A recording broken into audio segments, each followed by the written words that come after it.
On est dans le livre de Jacques et Mathieu a fait des super vidéos avec Sam. Vous pouvez même l'écouter. Et on a du bon temps dans les dernières semaines. C'est un de mes joies à chaque année de proposer à l'équipe qu'on fasse un livre ensemble, qu'on étudie un livre ensemble. Et ce matin, rapidement, je veux qu'on voit le livre de Jacques, chapitre 3. Il y a tellement des bonnes choses. On ne pourra pas tout le voir au complet parce qu'il y a trop de choses, mais on va prendre une des parties, je dirais, les plus importantes et les plus challengeantes, si on peut dire ce mot en français, mais qui nous met au défi. Et si je peux mettre un titre à ce message ce matin, j'ai écrit ceci: comment maîtriser le plus grand fauteur de troubles. All right? Et c'est qui le plus grand fauteur de troubles? Vous allez le découvrir. Si vous avez lu Jacques 3, vous savez déjà c'est qui le plus grand fauteur de troubles. Et comme vous savez, Jacques 1, Jacques 2, Pasteur Désir en a parlé la semaine passée, ça nous challenge que la foi doit être mise en action, que notre foi est bien plus que des paroles, que notre foi est bien plus que des mots, que la vraie foi se traduit en comportement, que la vraie foi se traduit en action, que la vraie foi se traduit en œuvre. Et c'est la même chose au chapitre 1, au chapitre 2 et au chapitre 3. Il nous challenge encore, il nous met au défi, comme on a dit, à de la maturité spirituelle. La maturité spirituelle, et que même on peut devenir des hommes et des femmes adultes spirituellement, et une de ces choses-là, une des preuves d'une maturité spirituelle, c'est d'être capable de contrôler notre grande bouche, all right? De contrôler notre grande langue, parce que contrôler sa langue, selon Jacques, égale de la maturité spirituelle et égale de la foi en action. All right? Alors on saute tout de suite dans Jacques 3. Si vous avez vos Bibles, faites-moi un petit pouce si vous avez vos Bibles. Criez « Oui, j'ai ma Bible » si vous êtes sur YouTube. Oui, all right, super. Et dans Jacques 3, 1, ça dit ceci: « Mes frères, ne soyez pas nombreux à assumer le ministère de l'enseignement dans l'Église. » Wow! Pensez-y, nous qui enseignons les autres, nous serons jugés d'autant plus sévèrement. Si j'avais su avant de devenir pasteur, si on me l'avait dit avant de devenir pasteur, Jacques commence avec un avertissement. Vous savez ce qui se passe probablement dans... Jacques n'écrit pas à une église, vous savez, Jacques écrit à toute la communauté de chrétiens dispersés, mais ça a l'air que la langue est un problème dans l'Église parce que ça n'a pas vraiment changé depuis 2 siècles.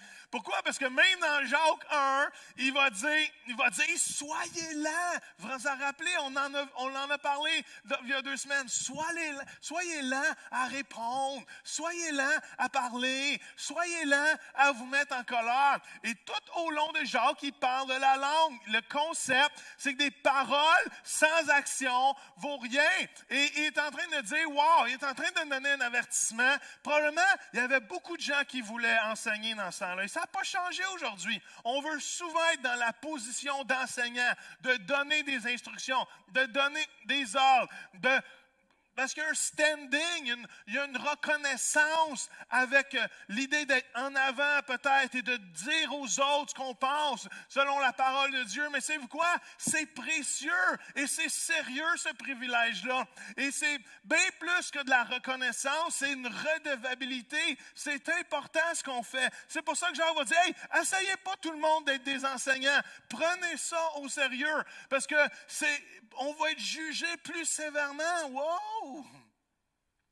On va être jugé. Évidemment, on est toujours sous le regard des gens quand on est à la vue, quand on prêche l'Évangile. Et pourquoi? Parce qu'en tant qu'enseignant, quand on se met dans la position d'enseigner, il faut être sûr de dire la vérité. Il faut s'assurer de dire les vérités bibliques. Il faut s'assurer d'épurer notre cœur et de dire ce que la Bible dit et non ce que Joël veut dire. Est-ce que ça fait du sens? On veut, en tant qu'enseignant, partager la parole de Dieu et non la parole de Joël. Et la deuxième chose qui n'est pas évidente en tant qu'enseignant. Il faut que tu fasses ce que tu dis. Et c'est pas évident. On essaie de purifier nos actions, purifier nos cœurs, parce que si on ne fait pas, on n'essaie pas de mettre nous-mêmes en action ce qu'on prêche, enseigner, c'est de l'hypocrisie. Enseigner un double standard. La chose la plus importante aussi, ou la chose très importante, de pourquoi c'est important de pas seulement vouloir tout le monde enseigner, c'est parce que les paroles ont du pouvoir. Ce qu'on dit a du pouvoir. Et on ne réalise pas à quel point nos paroles ont du pouvoir. Proverbe 18, 21 va dire ceci, les paroles peuvent être une source de vie ou de mort. D'autres versions vont dire, la version qu'on connaît peut-être plus, la mort et la vie sont au pouvoir de la langue. Wow! Qui aime parler doit en accepter les conséquences. Wow! Qui aime parler ici? Y en a-tu qui aiment parler? Merci pour ton honnêteté. Je vois ta main. On va prier pour toi à la fin.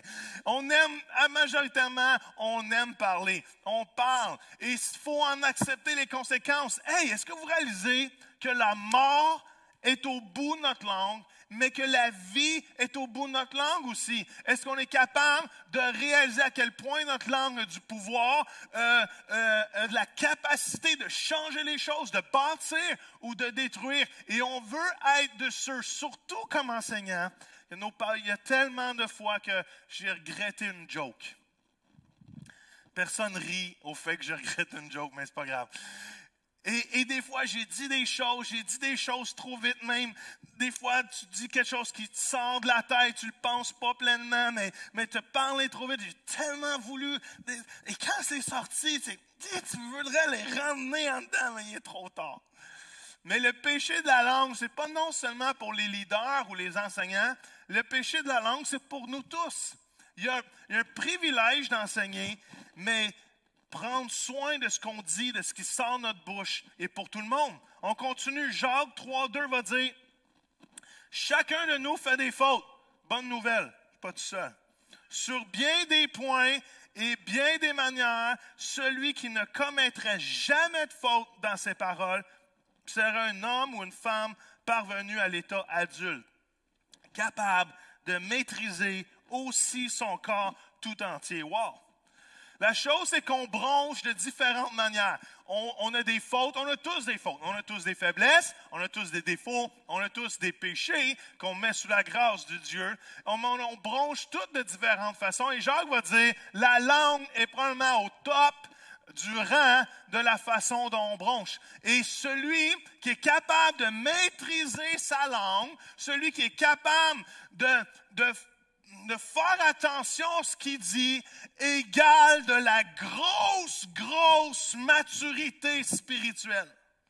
Celui qui est capable de se faire dire la bonne chose, celui qui est capable de s'arrêter de dire des choses farfelues ou de dire de la médisance ou de critiquer, c'est de la grosse maturité spirituelle. C'est de la grosse foi en action. Et Jacques, tout le long du chapitre 3 ou presque, va nous enseigner, il va nous dire comment c'est important. Il y a tellement de pouvoir au bout de la langue qu'il faut s'assurer qu'elle soit dirigée par l'Esprit de Dieu. Est-ce que ça fait du sens?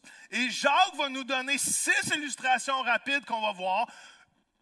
L'une autant le fun ou intéressante que l'autre, mais Jacques va donner 6 illustrations de comment la langue a du pouvoir, comment on peut l'utiliser pour le bien ou comment on peut l'utiliser pour le mal. Alors, j'ai divisé rapidement en 3 catégories pour ceux qui prennent des notes à la maison. Bonjour à tous ceux qui viennent de nous commencer à nous suivre, comme Mathieu de l'abbé.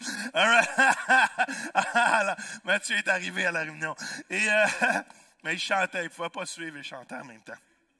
All right, alors t'es pardonné. La langue a la puissance. All right, premier point. All right, la langue a la puissance de diriger. Jacques, chapitre 3, verset 3 à 5a va dire ceci. Nous mettons un mors dans la bouche des chevaux pour qu'ils nous obéissent. Ainsi, nous dirigeons tout leur corps. Pensez encore aux bateaux, même s'il s'agit de navires de haut tonnage. Et s'ils sont poussés par des vents violents, il suffit d'un tout petit gouvernail pour les diriger au gré du pilote. Il en est de même avec la langue, même si elle n'est qu'un bien petit membre, elle a de grandes prétentions et de fait, elle peut se vanter d'avoir une influence considérable. Wow! La langue a du pouvoir. La langue a de l'influence. Et Jacques va utiliser deux petites choses pour dire comment une petite chose peut diriger de grandes choses. Il va utiliser le mort avec le cheval. Il va utiliser le gouvernail avec les grands bateaux. Les grands bateaux de ce temps-là ne sont certainement pas les mêmes grands bateaux d'aujourd'hui. À haut tonnage, aujourd'hui, c'est encore pire. Mais un petit gouvernail, en lien avec la grosseur du bateau, peut les diriger à travers des vents contraires. Et ce que Jacques essaie de nous dire, c'est que notre langue a le pouvoir de diriger notre vie. Notre langue a le pouvoir de diriger la vie des autres aussi, et c'est tellement important de réaliser ce qu'on dit, de prendre soin de ce qu'on dit, et qu'une langue soumise, une langue mature est capable de diriger ses impulsions contre les pulsions contraires. Est-ce que ça fait du sens?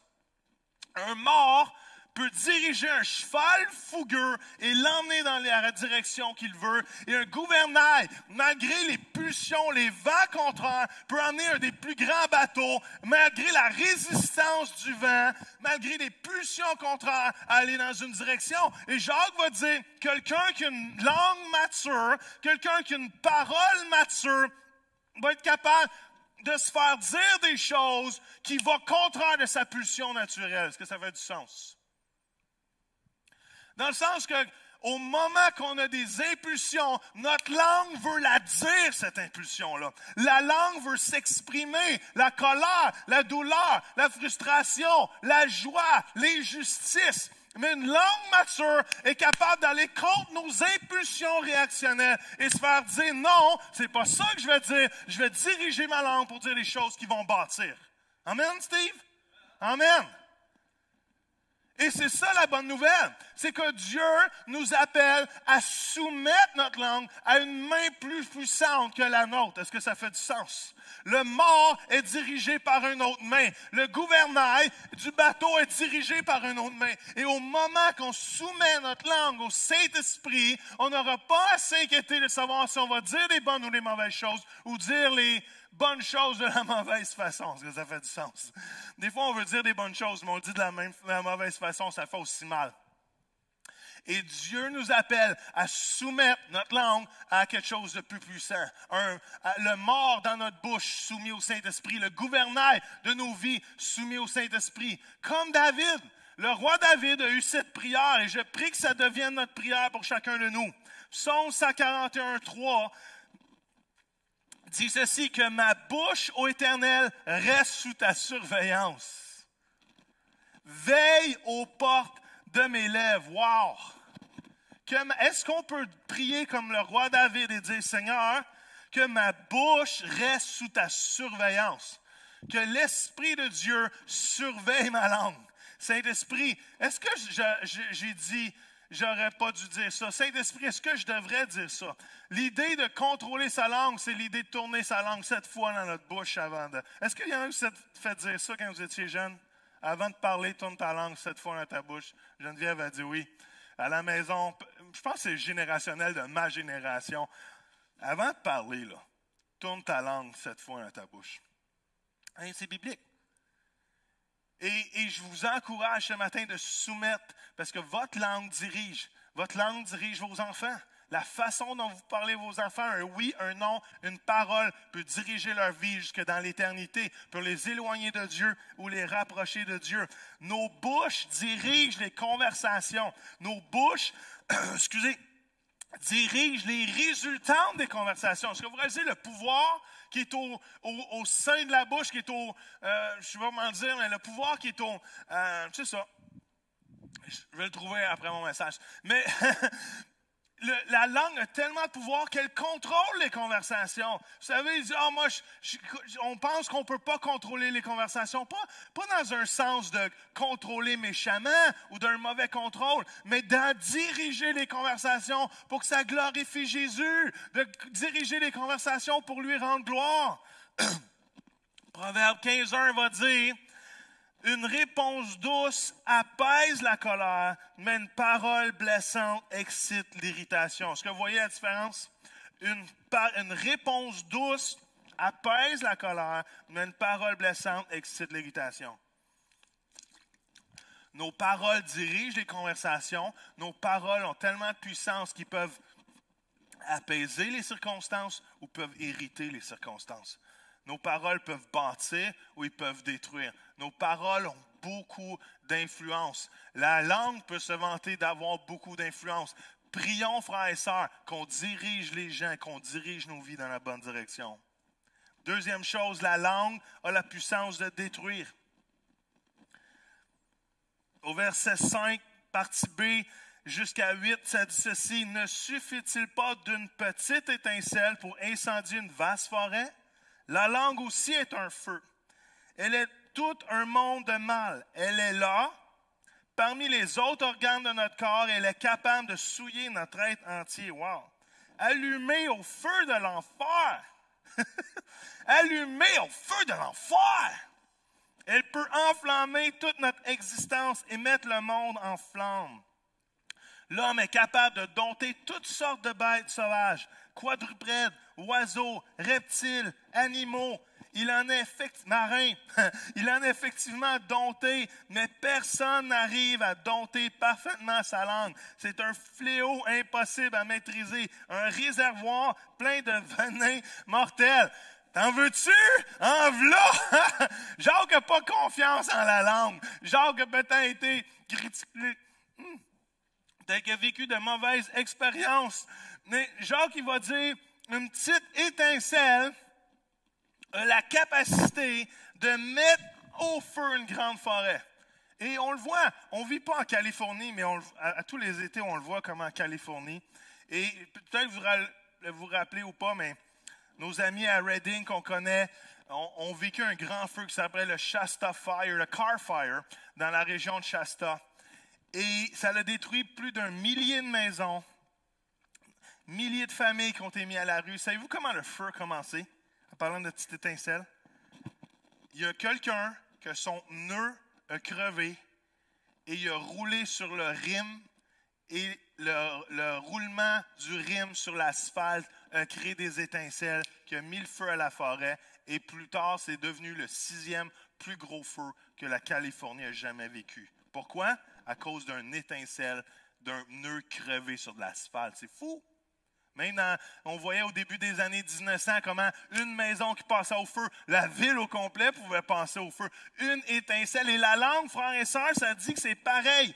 Des petits mots, il y a tellement de puissance au bout de la langue qu'elle a la capacité de détruire énormément de choses.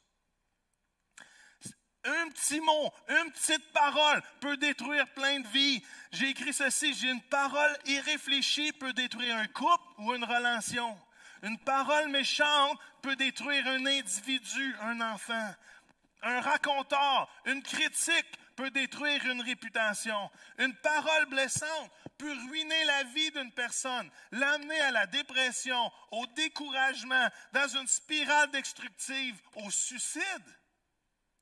Les paroles potineuses, la médisance répand comme un feu de broussailles et détruit l'honneur qu'on a pour les gens. Est-ce que vous réalisez qu'est-ce qui se passe quand la langue devient un feu, quand on parle trop, quand on dit des choses qu'on ne devrait pas dire, quand on critique, quand on blesse, quand on médit, quand on potine, quand on gossip en anglais, quand on dit des paroles irréfléchies sans même y penser, on est en train de créer un feu et quand le feu est parti, il est trop tard.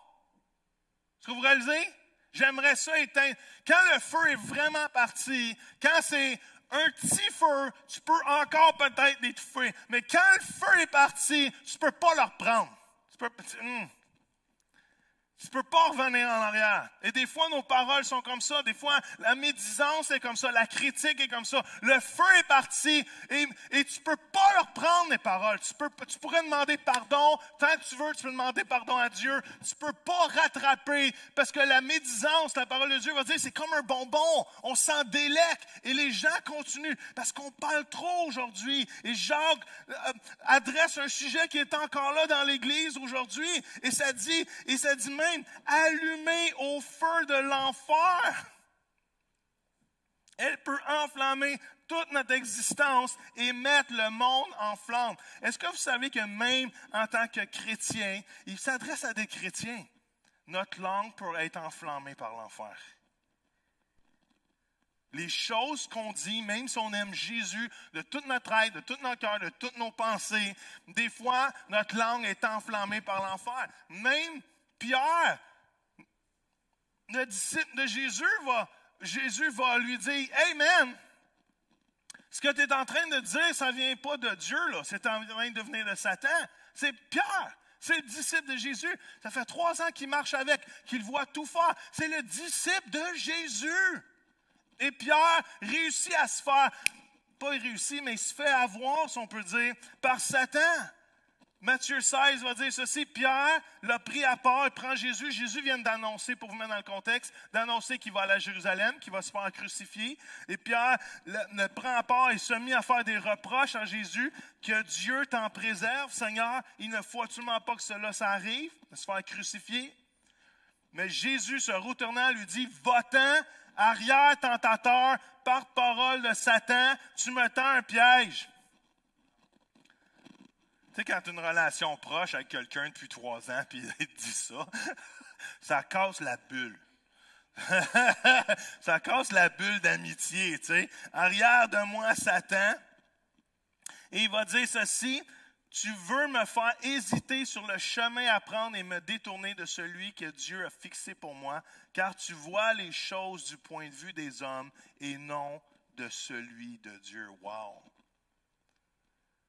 On n'est jamais plus proche de Satan que lorsqu'on critique les autres. Parce que quand notre langue est allumée par Satan, on devient les accusateurs des frères. Au moment, tu veux savoir si on veut savoir, parce qu'on s'inclut tous là-dedans, si je veux savoir si je ne suis plus dans l'esprit par rapport à ce que je pense des autres, c'est que je suis en train de les accuser et je suis en train de les critiquer. Je ne suis plus dans l'esprit.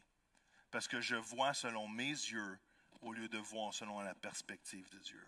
Parce que si je vois selon les gens, selon la perspective de Dieu, mon langage il va changer. Mon langage il va être beaucoup plus positif. Mon langage va chercher à savoir ce que Dieu dit des situations et on va vouloir changer nos paroles. Ça dit que la langue doit être domptée, elle doit totalement être domptée pour voir comment Dieu voit. Elle doit totalement être domptée pour voir. Et ça dit que c'est difficile de dompter. Jacques va dire, on a pourtant dompté les animaux, mais dompter sa langue, c'est difficile. Mais savez-vous quoi? Au moment qu'on dompte un animal, la fougue devient une force. La même chose pour notre langue. Au moment qu'on la dompte, notre langue ne devient pas un fusil, elle devient un pont. Elle devient quelque chose qui bâtit au lieu de quelque chose qui détruit. Elle devient quelque chose qui élève au lieu de quelque chose qui rabaisse. Et notre langue doit apprendre à être embrasée par le feu du Saint-Esprit. Est-ce que vous vous rappelez l'histoire de Acte 2? Pierre, dans Matthieu, juste avant que Jésus meure, va se faire accuser d'avoir la langue de Satan. Mais dans Acte 2, alors que la Pentecôte vient, alors que l'Esprit vient, alors que les langues viennent, qu'est-ce que Pierre va faire? Le premier message de la nouvelle alliance où 3000 personnes donnent leur vie à Jésus. Come on. Est-ce que vous réalisez, frère, comment il y a de puissance en arrière de la langue? Comment on peut utiliser notre langue et malheureusement que quand on a une perspective humaine, on peut être influencé beaucoup plus par Satan que par le royaume des cieux, mais que si on soumet notre langue à l'Esprit de Dieu, si on soumet notre langue, comment avoir le langage de Dieu, les fruits vont être bien différents. Au lieu d'emmener quelqu'un à être tenté de faire ce qui est contraire à la volonté de Dieu, on va attirer des milliers de personnes à suivre Jésus. Jésus a donné leur vie à Dieu. Amen. C'est pour ça que le troisième point dit que la langue a la puissance de délecter. Dans Jacques 3, 9, 12, c'est tellement intéressant comme texte. Ça dit, tantôt, nous en servons pour chanter en parlant de la langue, les louanges du Seigneur notre Père. Tantôt, nous utilisons pour maudire les hommes. Les hommes créés pourtant à l'image de Dieu. Ainsi, de la même bouche sortent bénédiction et malédiction. Mes frères, il ne devrait pas en être ainsi. Avez-vous jamais vu de l'eau douce et de l'eau salée jaillir de la même ouverture d'une source? Un figuier, mes frères et mes sœurs, peut-il porter des olives ou la vigne des figues? Pas plus qu'une source salée ne peut donner de l'eau douce. Wow! Et ça, c'est les deux dernières des 6 illustrations que Jacques va nous donner. Et même si c'est intéressant, c'est tellement contradictoire. Jacques va dire justement, avec tout ce que la langue a comme pouvoir, le bien et le mal, on devrait s'assurer que notre langue n'a pas un double discours. On devrait s'assurer que notre langue se tourne vers l'Éternel et que de la même bouche sorte pas la bénédiction et de la même bouche sorte pas la malédiction. Est-ce que ça fait du sens? Il est en train de dire, c'est contraire à la nature. Une bouche soumise au Saint-Esprit ça ne devrait pas y avoir lieu qu'elle maudit les autres. Une bouche qui se dit sauvé, transformé, renouvelé par l'intelligence de Dieu, qui se dit guéri de ses douleurs, ne devrait pas chanter. C'est quoi on a chanté un matin? Combien je t'aime et déteste cette personne. Oh, j'ai besoin. Tu comprends-tu? Ça peut pas arriver. Et malheureusement, ça nous arrive. Des fois, on loue Dieu un moment, et on se retourne de bord, et malheureusement, on critique. Et ça nous arrive tous. Moi, le premier, ça nous arrive tous. Pourquoi? Parce que Jacques va dire, mature encore, contrôle ta langue, maîtrise le plus grand fauteur de troubles de cette planète. Et ça, c'est de la maturité spirituelle. C'est contre nature. Une source douce ne produit pas de la source salée. Un figuier ne produit pas d'olive. C'est contre nature. Pour mettre ça en version québécoise, un pommier ne produit pas de fraises. Même si ça pourrait être cute. Il me semble qu'un pommier qui donne des fraises, ça pourrait être cute. Ça ferait moins mal au dos cueillir des fraises. Et il me semble qu'un beau pommier de fraises, ça serait magnifique. Même si l'idée est belle, c'est contre nature. Et Jacques va dire, c'est contre notre nature spirituelle d'un moment. Louer Dieu et l'autre moment, maudire un être humain, pas juste un chrétien, tout être humain créé à l'image de Dieu. Il faut s'assurer que nos paroles portent un fruit qui bénit l'âme, portent une source qui délecte l'être humain. Est-ce que vous me suivez un matin? Il faut s'assurer de vous là sur l'Internet. Les internets, il faut s'assurer ce matin que notre langue porte un fruit, que les gens peuvent se délecter, que de notre langue découle une source qui anime les cœurs. Proverbe 12, 18 va dire, les paroles des bavards blessent comme des coups d'épée, tandis que le langage des sages est comme un baume qui guérit. J'ai eu une leçon un jour. Plusieurs leçons, mais un jour, j'ai eu une leçon. Il y avait une personne dans notre jeunesse, quand on était bien plus jeune, et était plus vieux. Était plus vieux que nous, célibataire, un comportement antisocial, si on peut dire. Et si vous m'aviez connu plus jeune, j'étais baveux. J'étais baveux. Anna a dit oui. Mais elle m'a marié. Mais j'étais baveux, mais drôle. Et il n'y a rien de pire qu'être baveux puis drôle, hein, Steve? Mais je parle pas de toi, là. Je cherchais juste à avoir de l'appui ici dans cette salle. Il n'y a pas d'arrière-pensée. Mais quand tu penses que tu es drôle, mais tu es baveux, les gens, tout le monde rit sauf la personne que tu baves. Et même si elle rit, elle va vraiment rire jaune pour pas avoir l'air que c'est pas drôle, mais à la fin, ces gens sont blessés. Et quelques années plus tard, j'ai eu une conversation avec cette personne-là, parce que quand tu vieillis, quand tu as plus de 17, 18, 19 ans, tu deviens un peu un adulte, tu as des réflexions. Et pour arriver au point que cette personne-là m'a dit que je l'avais blessé. Et ça m'a attristé. Et j'ai pris un petit coup de maturité dans ma langue. À savoir que même si c'était drôle, puis je pensais que c'était drôle, mais drôle fait pas la job. Parce que drôle blesse aussi. Même si c'est fait sur l'humour.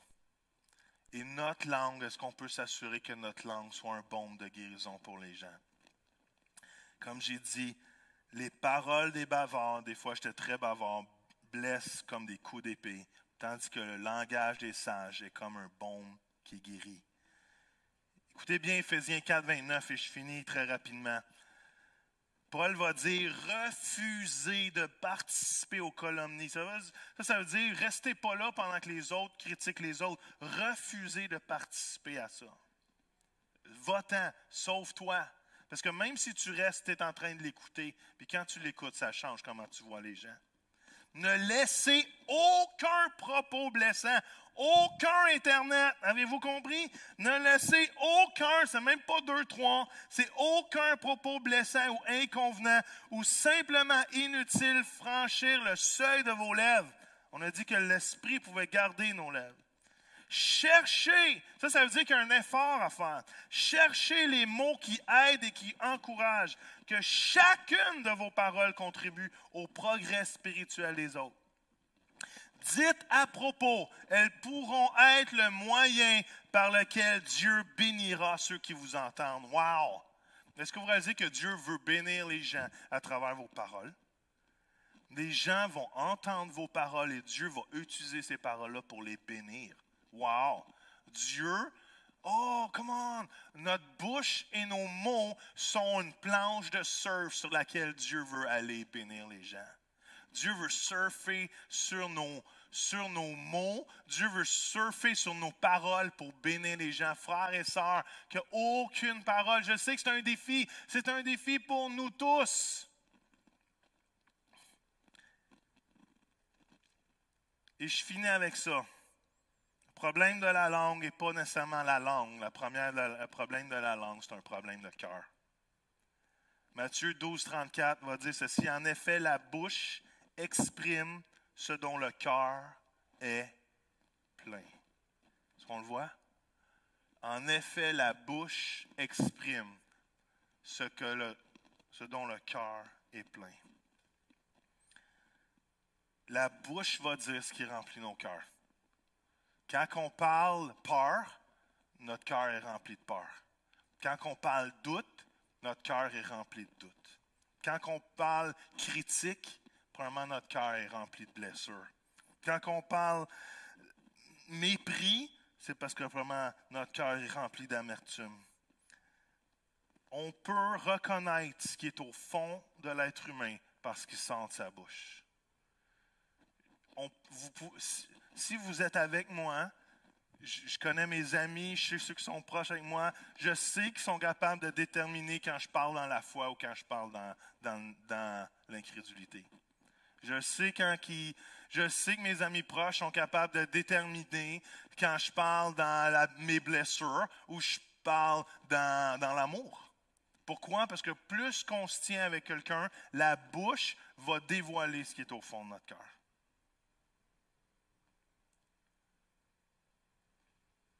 Et la seule façon, et un cœur qui est blessé, va toujours dévoiler une langue qui est inconstante. Un jour elle bénit, un jour elle maudit. Un jour, elle encourage, un jour, elle décourage. Un jour, elle est dans la foi, un jour, elle n'est plus dans la foi. Et frères et sœurs, ce matin, je veux juste finir tranquillement. Je ne sais pas si Isabelle, tu pourrais juste venir au piano. En vous faisant réaliser que Dieu veut toucher notre cœur ce matin. Notre langue a du pouvoir. Et savez-vous comment on peut mettre notre langue sous le pouvoir de Dieu? Lisez votre Bible et allez chaque jour à Jésus en lui disant, Seigneur, utilise ma langue aujourd'hui. Utilise ma bouche. Jésus, à tous les jours, il allait devant le trône de son papa, puis il dit, Seigneur, qu'est-ce que tu veux que je dise aujourd'hui? Qu'est-ce que tu veux que je fasse aujourd'hui? Je veux juste faire ce que je te vois faire. Et au moment qu'on donne cette humilité-là à Dieu, vous allez voir que notre bouche va être utilisée pour sa gloire. Notre bouche va donner des bénédictions. Notre bouche va être un endroit où Dieu veut utiliser pour bénir les gens. Et c'est tellement important, ça semble tellement peut-être ridicule comme sujet aujourd'hui, la langue. On a entendu prêcher, mais c'est un sujet qui est quotidien. Quotidien. On a tellement d'opinions sur toutes les choses. On a tellement, encore plus aujourd'hui. Avec les réseaux sociaux, on a de quoi dire sur n'importe quoi. On a de quoi dire sur tout. On a une joke à faire passer sur tout. Savez-vous quoi? Dieu veut que notre bouche soit utilisée pour sa gloire. Et Jacques va dire, dans l'Église primitive, il y avait un problème de bouche. 2000 ans plus tard, ça n'a pas vraiment changé. Parce que la langue n'est pas facile à dompter, la langue n'est pas facile à contrôler. Mais bonne nouvelle, on a l'Esprit de Dieu qui habite en nous. Et si on soumet notre langue à la puissance du Saint-Esprit, si on soumet notre langue au feu qui veut embraser notre langue, comment? La prière, comment du langage spirituel embrase notre flamme, embrase notre langue pour brûler de 1000 feux pour la gloire de Dieu. Comment? Si on la dompte au point qu'on ne laisse aucunement, que ça n'a pas à avoir lieu, que la même source donne des bénédictions, que des malédictions, ça n'a pas, Jacques va dire, ça n'a pas lieu. C'est contre nature. C'est contre nature dans la vie du chrétien. Et on bronche toutes de différentes façons, oui. Le péché de la langue est au top des choses qu'on doit développer, pas à faire, mais qu'on doit développer de dompter notre langue comme maturité spirituelle. C'est un objectif. Vous allez être fiers de vous quand vous arrêtez des paroles entre vos dents. Vous allez être fiers de vous quand votre impulsion première veut dire quelque chose et vous faites oh, non, c'est pas nécessaire. Éphésiens va dire dans une autre version qu'on dise peu de choses. Et si on dit de quoi, que ce soit encourageant, que ça bâtisse, que ça relève. Et ça, frères et sœurs, ce message nous parle tous aujourd'hui. Moi, comme enseignant, nous, comme enseignants, les gens qui enseignent, mais aussi chacun d'entre nous, parce qu'on a tous une bouche.